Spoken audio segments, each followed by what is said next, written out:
Alright, man, so from the street, this downspout, it's getting rain on the top of it, like that, and it's leaking from that connection right there, and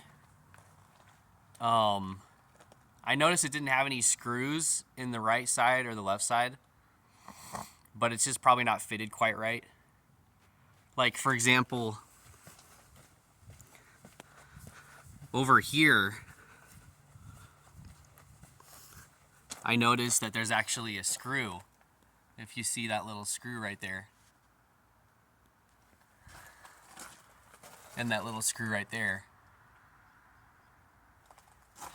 So I don't know if it's just the screw, or it might be that it's just too loose.